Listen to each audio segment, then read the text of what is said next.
Hey everybody, what's going on? Welcome to an all-new Talkin Movies. I'm your host, the real Geno Reynolds, and today we're going to be talking about one of those movies that definitely, let's just say, borrows things from way better movies, but is still possibly kind of fun. Today, we're going to be talking about The Rock's new movie, Skyscraper. With his family trapped by fire and by terrorists in the tallest building in the world, a security assessment agent must find a way into the building, find his family, and somehow get them out alive. Okay, what do I say about Skyscraper? I'm not going to call this a great movie.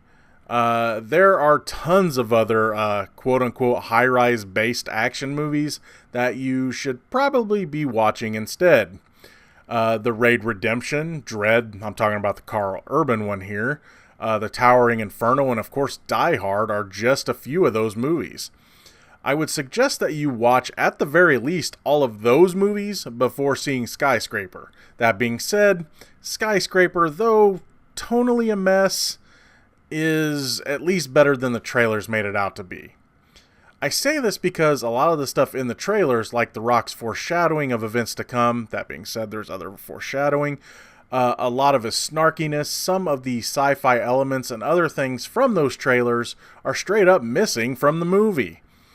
This is actually a good thing because too much foreshadowing is boring, less snarkiness let me sympathize with The Rock's character more, and less sci-fi made this movie, which is set in present day, not feel like a movie set in the future, though some of it still does. Now, I'm not saying that this movie is anywhere near the this stuff could actually happen type levels, but at least there were times that The Rock didn't feel like the generic action hero. But don't worry, trust me, there are plenty more generic things to talk about in this movie, and we'll cover that in a bit. When it came to the action, there were two types. The first were stunts involving heights with The Rock hanging on for dear life. The movie used a lot of these, and while none of them were really believable, they still kind of worked because it's just that kind of movie. I had to go see this one in 3D because of the time it was playing was the only time I could go. So I got to see how the movie made use of its 3D. While I'm not going to say that the movie's 3D was groundbreaking or anything, I felt that it used it to a satisfying effect. The other action is, and I can't believe that I actually get to say this phrase, but The Rock's character is a victorious one-legged man in an ass-kicking contest. That's about all I need to say, and you can probably get a picture in your head of what I'm talking about. Speaking of that leg, I was afraid that the movie was going to use it as a crutch when it came to the plot, but really, it didn't go to the well too much. Sure, there were a few scenes that use it in a somewhat hilarious fashion, like to stop a door from closing or to not fall off a building. But a little bit's okay in this kind of movie. The movie as a whole, though, is way too predictable and cliche. I'm not really surprised by this. And there's really not much more I can say.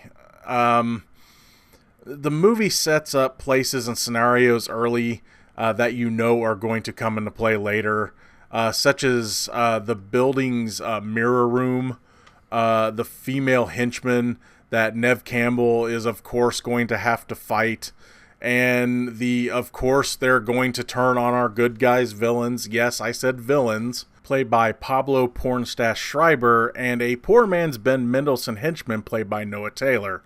Long story short, if you think something is going to happen in this movie, you will probably be right. Then again, I wasn't really expecting anything different with it. Now, let's talk about the word generic, shall we? Pretty much everything in this movie, our heroes, plot, villains, whatever, have no real interesting characteristics, motivations, anything. The cops are the cliche, the hero is the villain until they prove me wrong at the end of the movie types. The villains are, there's something we want in this building and we came up with an elaborate plot that really makes no sense to get what we want types. Our heroes are all in the wrong place, but really at the right place plot-wise, at the wrong time, but really at the right time plot-wise. There really isn't anything here that I can tell you about this movie that will surprise you or that you haven't already seen in way better movies before. The last point I want to make about this movie is I really got to know this. This is important. How the hell much did duct tape pay to have product placements in this movie? Because I know you've probably heard the phrase, if you can't duck it, you can't fix it.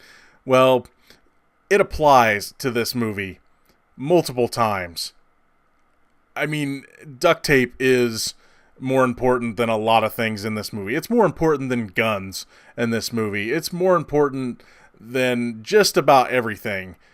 If you can't duck it, you can't tape it to your hands, you can't climb buildings. I'm not joking. Duct tape is... They must have paid a fortune to become a plot device in this movie. Again, while this isn't the worst movie I've seen this year, I'd still recommend staying home and watching other way better movies instead.